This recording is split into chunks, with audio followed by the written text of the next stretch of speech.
चलिए अब हमारी दूसरी रिएक्शन है वुड्स रिएक्शन। वुड्स रिएक्शन क्या करता है, ये क्या कहता है कि when two molecule of alkyl halide, क्या when two molecule of alkyl halide are react with metallic sodium, क्या कहता है when two molecule of alkyl halide are react with metallic sodium in the presence of dry ether, in the presence of dry ether, किसकी presence में, dry ether की presence में। ठीक है, इसका स्ट्रक्चर क्या होता है ROR। ठीक है, ये क्या है हमारा ईथर है। क्या कहता है वुड्स रिएक्शन हमारा क्या कहता है, when the two molecule of alkyl halide are react with metallic sodium in the presence of dry ether, in the presence of dry ether is called wood reaction।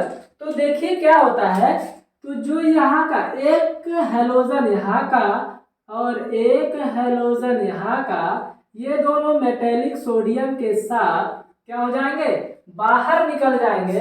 तो हमें किस चीज का फॉर्मेशन होगा, एक सिमेट्रिकल अल्केन का formation हो जाएगा। क्या होता है, देखिए क्या होता है वुड्स रिएक्शन कहता क्या है, when two molecule of alkyl halide are react with metallic sodium in the presence of dry ether, इस रिएक्शन को हम लोग कहते हैं वुड्स रिएक्शन। क्या कहते हैं, वुड्स रिएक्शन कहते हैं।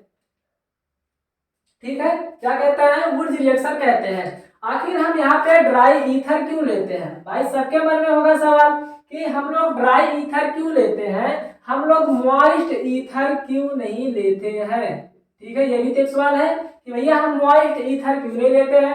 तो देखिए यहाँ पर रीजन है, अगर हम लोग मॉइस्ट ईथर ले लेंगे तो सोडियम इतना रिएक्टिव होता है वाटर के साथ, तुरंत इसके साथ रिएक्ट कर जाएगा और यह एक बहुत बड़ा एक्सप्लोसिव हो सकता है। ठीक है, मतलब ये बहुत ही एक्सप्लोसिव होता है, वाटर से इतना तेजी से रिएक्ट करता है, धार धार धार धार तरीके से बम की तरह फटने लगेगा। ठीक है, इसलिए यहाँ पे हम मॉइस्ट ना लेके क्या करते हैं ड्राई लेते हैं। ठीक है, ड्राई ईथर लेते हैं। अभी हम बताएंगे आगे चल के आखिर ये क्या ड्राई ईथर क्या करता है सोडियम के साथ। ठीक है, पहले आप तक मतलब समझ लीजिए कि वुड्स रिएक्शन करता क्या है, वुड्स रिएक्शन आखिर होता क्या है, to molecule of alkyl halide लेंगे, इसको हम सोडियम मेटल के साथ रिएक्ट कराएंगे।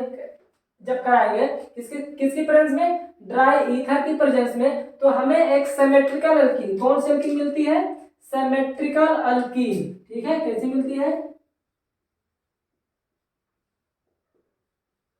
सिमेट्रिकल अल्केन का फॉर्मेशन होता है। ठीक है, सिमेट्रिकल अल्केन का फॉर्मेशन होता है। लिख लीजिए क्या होता है कि भैया जब हम to molecule of alkyl halide लेंगे, इसकी रिएक्शन हम मेटेलिक सोडियम के साथ कराते हैं किसकी प्रेजेंस में, ड्राई ईथर की प्रेजेंस में, तो हमें सिमेट्रिकल अल्केन मिलती है।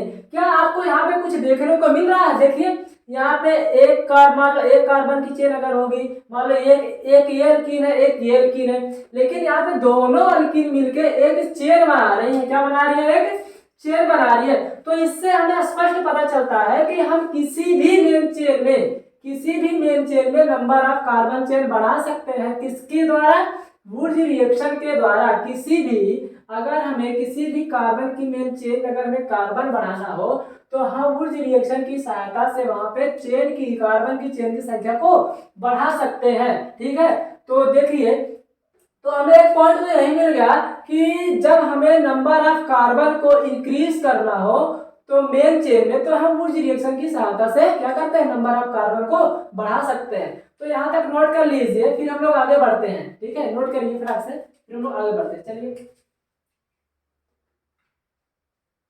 ठीक हो गया, चलिए इसकी हम लोग डिफिनेशन लिख लेते हैं। ठीक है, इसको नोट कर लीजिए, डिफिनेशन लिखते हैं इसकी। ठीक है, चलिए अब हम इसकी डिफिनेशन लिखते हैं, आखिर हुआ क्या है इसके अंदर। ठीक है, आखिर ऐसा हुआ क्यों है। देखिए कैसे कैसे हुआ है, when टू मॉलिक्यूल ऑफ, देखिए वहां पे था ना two molecule of alkyl halide, when two molecule of alkyl halide किसके साथ रिएक्ट करता है, are react with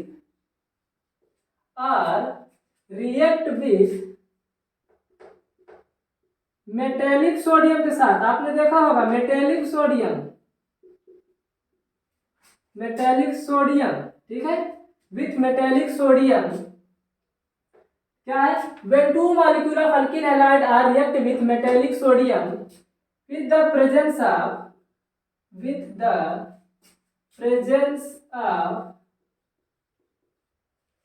dry ether, क्या ड्राई ईथर, यहाँ पे हम मोस्ट नहीं लेते, हमने बता चुका है, ठीक है। when two molecule of alkyl halide are react with metallic sodium with the presence of dry ether is called क्या कहलाता है, इज कॉल्ड वुड्स रिएक्शन, क्या कहते हैं इसको, वुड्स रिएक्शन कहते हैं। नोट कर लीजिए, फिर हम आगे बढ़ते हैं आखिर क्या होती है और क्या क्या चीजें इसमें होती हैं, ठीक है, करिए, हो गया, आगे बढ़े, ठीक है, बहुत बढ़िया। चलिए अब हम लोग आगे बढ़ते हैं, आखिर पॉइंट वाइज हम लोग लिखते जाएंगे आखिर क्या चीज क्या होती है। देखिए अब इसमें हमें देखना है कि आखिर किसकी रिएक्टिविटी अल्किल हैलाइड में सबसे ज्यादा होती है। लिखिए पहला पॉइंट लिखिए, रिएक्टिविटी ऑफ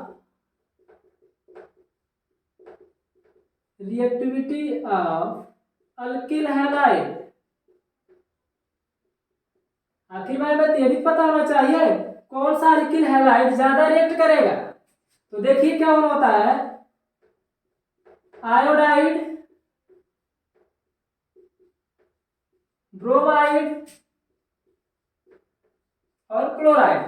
तो सबसे ज्यादा रिएक्टिव कौन होता है, आयोडाइड, फिर होता है ब्रोमाइड, तब जाके होता है क्लोराइड।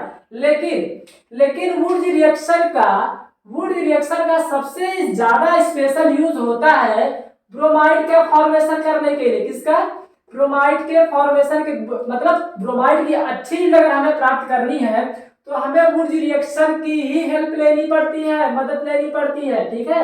अगर कहा जाए best yield for good yield, ठीक है, गुड यील्ड, अगर इसका अच्छा यूज होता है तो किसके लिए होता है, ब्रोमाइड के लिए, ठीक है।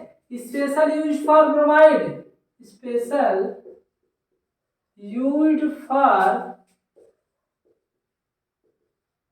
ब्रोमाइड प्रिपरेशन, ठीक है। गुड यील्ड मिलती है, बहुत ही अच्छी यूज मिलती है, ठीक है, गुड यील्ड, ठीक है। ब्रोमाइड की इससे बहुत ही अच्छी यील्ड मिलती है। आई बात समझ में, रिएक्टिविटी भले ही आयोडाइड की ज्यादा हो, लेकिन अगर हमें बेस्ट ब्रोमाइड प्राप्त करना हो, तो गुड यील्ड प्राप्त करना हो, तो हमें वुड्स रिएक्शन की ही मदद लेनी पड़ती है, ठीक है। इसको नोट कर लीजिए, फिर हम दूसरी पॉइंट की तरफ बढ़ते हैं, ठीक है। चलिए हो गया, आगे बढ़ते हैं। देखिए हमने कहा था कि भाई हम नंबर ऑफ कार्बन चेन को भी बढ़ाने के लिए इस रिएक्शन का यूज करते हैं। हमारा दूसरा पॉइंट है, देखिए दूसरा पॉइंट हमारा क्या है, this reaction is used for, देखिए this reaction is used for increase the number of carbon atom in main chain में हम क्या करते हैं, नंबर ऑफ कार्बन एटम को बढ़ा सकते हैं। हमने वहां पे देखा था एक अल्किल हैलाइड जब दूसरी अल्किल हैलाइड से एक अल्कीन को लेता है तो एक चेन, लंबी चेन बनती चली जाती है, ठीक है। तो वुड्स रिएक्शन की हेल्प से हम नंबर ऑफ कार्बन एटम भी मेन चेन में बढ़ा सकते हैं। इसको लिखिए, फिर हम तीसरे पॉइंट पे चलते हैं, ठीक है। इसको लिखिए, फिर तीसरे पॉइंट पर चलते हैं, इसको रख कर दे, ठीक। चलिए हमारा तीसरा पॉइंट क्या है, देखिए हमारा तीसरा पॉइंट है 3 डिग्री अल्किल हैलाइड। क्या, 3 degree alkyl halide does not undergo Wurtz reaction. क्या, 3 डिग्री अल्किल हैलाइड में कभी भी वुड्स रिएक्शन नहीं होती है, क्योंकि यहाँ पे जो 3 डिग्री कार्बन आयन बनता है वो बहुत बहुत ही लीस्ट स्टेबल होता है। क्या, जो यहाँ पे 3 डिग्री कार्बन आयन बनता है वो बहुत ही लीस्ट स्टेबल बनता है, जिसके कारण हमारा प्रोडक्ट भी लीस्ट स्टेबल हो जाता है। इसीलिए कभी भी 3 डिग्री अल्किल हैलाइड में वुड्स रिएक्शन नहीं होती है। देखिए 3 डिग्री अल्किल हैलाइड, देखिए 3 डिग्री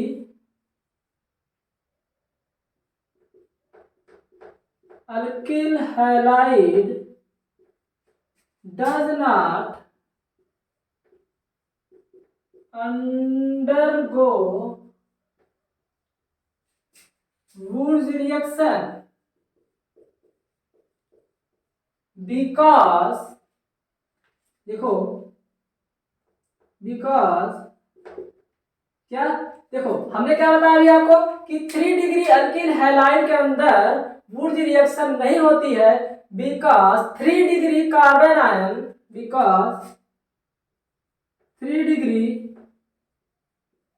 कार्बन आयन कैसा होता है, लीस्ट स्टेबल। कैसा होता है, लीस्ट स्टेबल होता है, जिसकी वजह से यहाँ पे वुड्स रिएक्शन नहीं होती है। इसको नोट कर लीजिए। फिर हम लोग चौथे पॉइंट की तरफ बढ़ते हैं। ठीक है, चौथा पॉइंट हमने कहा था कि इससे केवल हम सिमेट्रिकल अल्कीन ही बना सकते हैं। दिस रिएक्शन, चौथा पॉइंट हमारा है this reaction used for only symmetrical alkane formation। ठीक है, कभी भी हम इससे अनसिमेट्रिकल अल्केन नहीं बना पाएंगे। This reaction used for only symmetrical alkane formation. अगर अनसिमेट्रिकल अल्केन बनेगा तो भैया हमें डिफरेंट अल्केन हैलाइड लेना पड़ेगा। क्या, डिफरेंट अल्कीन हैलाइड लेना पड़ेगा, तब जाके अनसिमेट्रिकल अल्केन बनेगा। लेकिन जो अनसिमेट्रिकल अल्केन बनेगा वो अनस्टेबल होता है। कैसा होता है, अनस्टेबल होता है। इसीलिए इससे हम केवल सिमेट्रिकल अल्केन का ही फॉर्मेशन करते हैं। चलिए पांचवा पॉइंट पे चलते हैं हम लोग। पांचवा पॉइंट क्या है, हो गया, रफ कर दें। ठीक, चलिए पांचवा पॉइंट हमारा है इफ वी यूज्ड, अगर हम डिफरेंट अल्किल हैलाइड ले लें। क्या, इफ वी यूज्ड, देखो पांचवा हमारा पॉइंट है इफ वी, जो अभी हम बता रहे थे, if we use different alkyl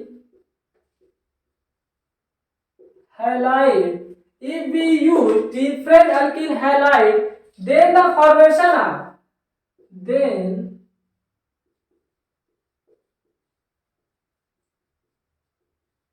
the formation of, अगर हम different alkyl halide लेंगे then the formation of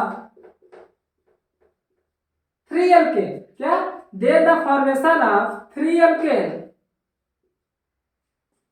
If we use different alkyl halide, then the formation of 3 alkane, this cannot, ठीक है, this, या ऐसे लिख लो, they do not separate, मतलब इसको हम अलग नहीं कर सकते हैं। क्या लिखा है, if we use different alkyl halide, then the formation of 3 alkane, they do not separate। आई बात समझ में,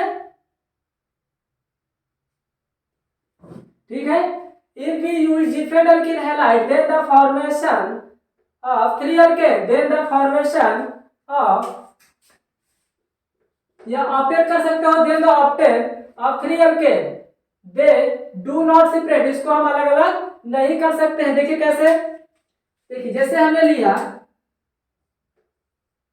हमने एक ये ले लिया, ठीक, और हमने एक ले लिया ये, ठीक है, ये इस पे हमें पहचानने के लिए ऐसे कर देते हैं। ठीक है, और हमने जब इसकी रिएक्शन सोडियम की प्रेजेंस में ड्राई ईथर के साथ करा दी। ठीक है, तो देखिए भाई कितने मिलते हैं, तीन तीन अल्केन मिलती है। कौन कौन सी देखो, अगर हम अगर ये खुद से रिएक्ट कर जाए तो हमें मिलता है ये वाली अल्कीन, प्लस अगर ये इससे और इससे रिएक्ट कर जाए तो हमें मिलता है ये, अगर ये खुद से रिएक्ट कर जाए तो हमें क्या मिलता है, सी। देखो तीन मिलेंगी लेकिन हम इसको सेपरेट नहीं कर सकते हैं। आई बात समझ में, if you use different alkyl halide then the formation of three alkane they do not separate. हम जब अलग अलग अल्किल हैलाइड लेंगे तो हम इसको सेपरेट नहीं कर सकते हैं, हमें तीन प्रकार के अल्केन मिलेंगे। कितने, तीन प्रकार के अल्केन मिलेंगे। आई बात समझ में, इसको नोट कर लीजिए फिर हम आगे चलते हैं। ठीक है, हो गया, चलिए रफ कर दे। ओके, बहुत बढ़िया। फिर हम लोग आगे चलते हैं अपने 6वें पॉइंट पर। It follow free radical mechanism. Would reaction जो होता है वो फ्री रेडिकल मैकेनिज्म को फॉलो करता है। 6वां पॉइंट हमारा है फॉलो फ्री रेडिकल मैकेनिज्म। ठीक है, या फ्री रेडिकल मैकेनिज्म को फॉलो करता है फ्री रेडिकल। ठीक है, जो वुड रिएक्शन है या फ्री रेडिकल मैकेनिज्म को फॉलो करता है। कैसे, देखिए क्या होता है, सोडियम आयोनाइज हो जाता है। ठीक है, सोडियम जब आयोनाइज हो जाता है, क्या हो रहा है, आयोनाइज। सोडियम हमारा क्या हो रहा है, आयोनाइज हो रहा है। ठीक है, आयोनाइज होके या Na+ में और अपना इलेक्ट्रॉन क्या कर दे रहा है, लॉस कर दे रहा है।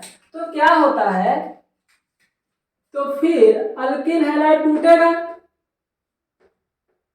अल्किल हैलाइड टूटेगा मतलब यहां से यहां टूटेगा, तो ये प्लस में और ये माइनस में, तो अल्किल प्लस में और हैलाइड माइनस में टूटेगा। फिर यही अल्किल क्या करता है, ये तो हमारा पहला हुआ ए, ये हमारा हुआ बी, तीसरा स्टेप हमारा क्या है, सी। सी स्टेप में क्या होता है, यही अल्किल क्या करता है, एक इलेक्ट्रॉन किससे ले लेता, कौन कौन सा ले लेता, सोडियम वाला लेके क्या बन जाता है, फ्री रेडिकल। क्या बन जाता है, फ्री रेडिकल। आई बात समझ में, क्या बन जाता है, फ्री रेडिकल बन जाता है। इसीलिए क्या क्या फॉलो करता है, फ्री रेडिकल में जब अगर 2 N ये है तो 2 ये होगा, तो 2 ये होगा, 2 ये है तो 2 ये भी होगा, और 2 ये भी होगा, और 2 ये होगा, तो 2 ये भी होगा। ठीक है, देखिए कैसे, देखिए ये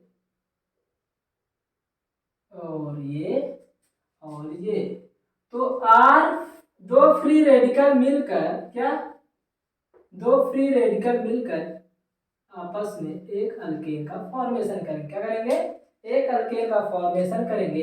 यही कहलाता है फ्री रेडिकल मैकेनिज्म। क्या कहलाता है, फ्री रेडिकल मैकेनिज्म। देखो क्या करता है, वुड क्या करता है, क्या फॉलो करता है, फ्री रेडिकल मैकेनिज्म को फॉलो करता है।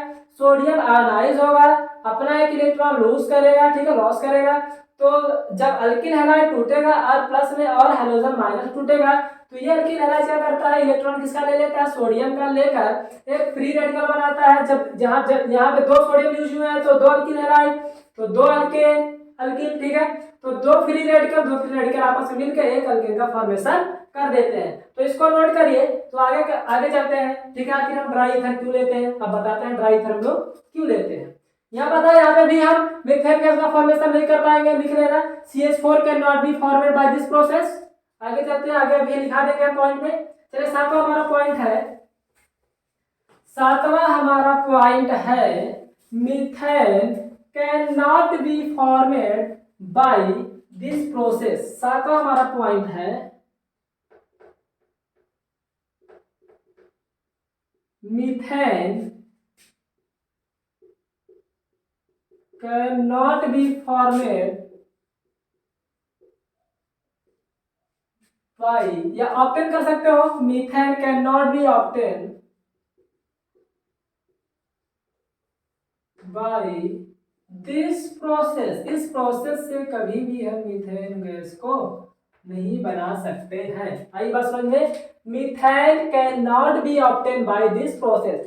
चलिए इसको नोट कर लीजिए। अब हमारा 8वां पॉइंट बहुत ही इंपॉर्टेंट पॉइंट है 8वां, ठीक है। चलिए हो गया।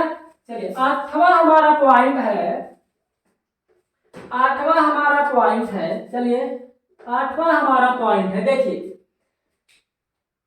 एल्कीन का फॉर्मेशन। एल्कीन का फॉर्मेशन इस रिएक्शन में साइड प्रोडक्ट के रूप में होता है। क्या? जब हम फ्री रेडिकल का डिस्प्रपोनेशन करते हैं, क्या? जब हम फ्री रेडिकल का डिस्प्रपोनेशन करते हैं तो साइड प्रोडक्ट के रूप में हमें एल्कीन का फॉर्मेशन देखने को मिलता है। क्या? जब हम फ्री रेडिकल का डिस्प्रपोनेशन का मतलब होता है उसी का ही रिडक्शन हो और उसी का ही ऑक्सीडेशन हो, तो हम लोग उस रिएक्शन को कहते हैं डिस्प्रपोनेशन रिएक्शन। अगर हम फ्री रेडिकल का डिस्प्रपोनेशन रिडक्शन कराते हैं तो वहां पे हमें साइड प्रोडक्ट के रूप में अल्कीन का फॉर्मेशन देखने को मिलता है। तो 8वां हमारा पॉइंट है डिस्प्रपोनेशन, या ऐसा लिखिए the formation of the alkyne, the formation of the alkene, sorry, the formation of the alkene by disproportion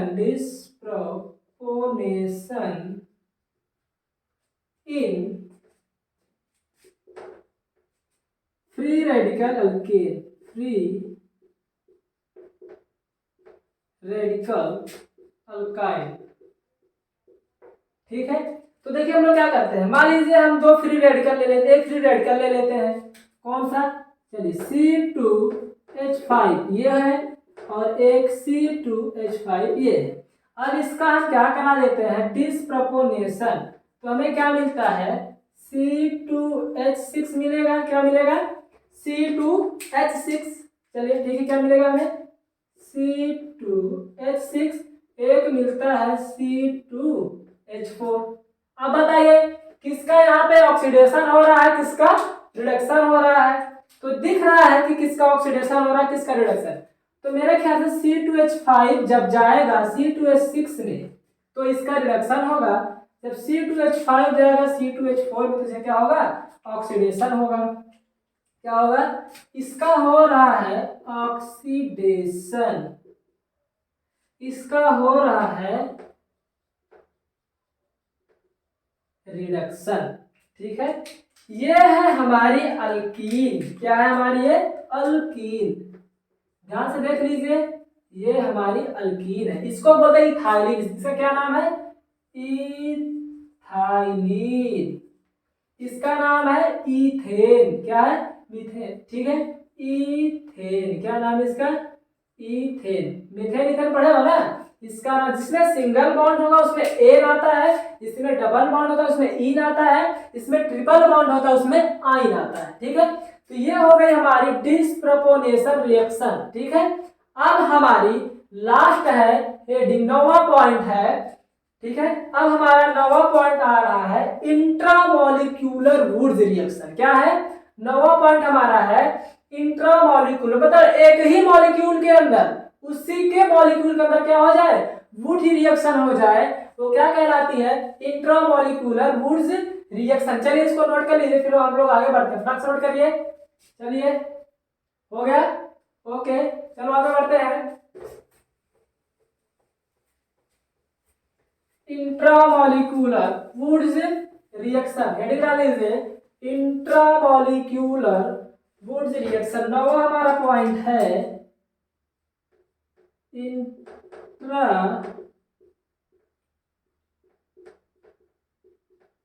molecular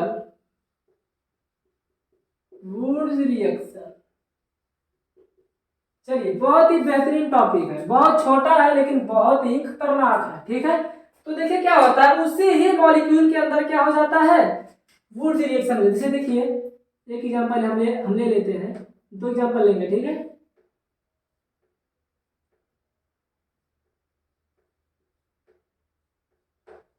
जैसे ये है, अब इसी के अंदर हम लोग क्या करा देते हैं, वुड्स रिएक्शन। क्या करा देते हैं, वुड्स रिएक्शन इसी के अंदर करा देते हैं, sodium in the presence of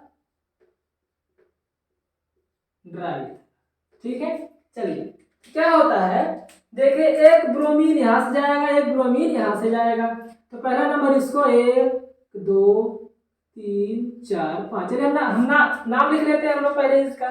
इसका क्या नाम होगा बताइए, चलो हम लिख देते हैं। इसका नाम होगा 1,5 डाई ब्रोमो, कितने हैं, 1 2 3 4 5, कितने कार्बन है, 5। क्या हो जाएगा, पेंटेन। क्या हो जाएगा, पेंटेन। क्या, 1,5 डाई ब्रोमो पेंटेन, इसका नाम हो गया। देखिए बनता क्या है, ये बन जाता है हमारा साइक्लोपेंटेन। क्या बन जाता है,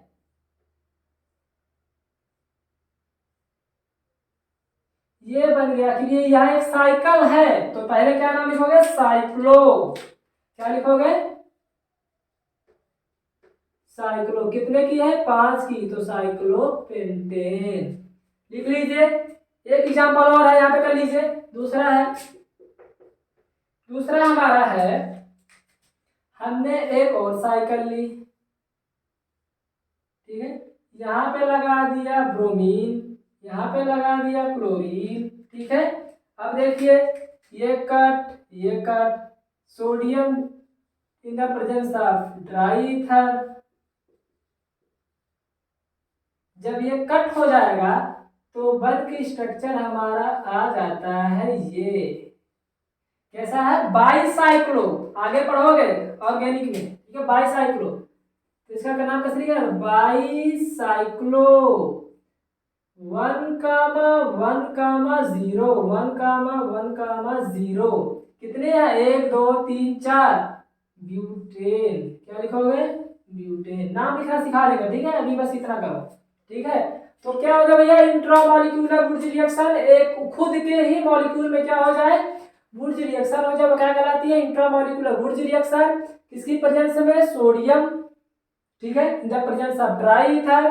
क्या नाम है, 1,5 डाई ब्रोमोपेंटेन। क्या बन जाएगा, तो क्या बन जाएगा, साइक्लोपेंटेन। फिर दूसरी क्या थी, हमने क्या एग्जांपल लिया था, ये लिया था, यहाँ से क्लोर, यहाँ से ब्रोमो कट गया, सोडियम की प्रेजेंस में, ड्राई ईथर प्रेजेंस में, ठीक है। तो यहाँ बन गया बाईसाइक्लो 1,1,0 ब्यूटेन, ठीक है। तो आज का हमारा टॉपिक यहीं पे खत्म होता है। अब हम आगे पढ़ेंगे तीसरे रिएक्शन पे, ठीक है। पहले इसको नोट कर लीजिए, फिर तीसरा एग्जाम लोग करते हैं, ठीक, फटाक से नोट करिए, कर लीजिए।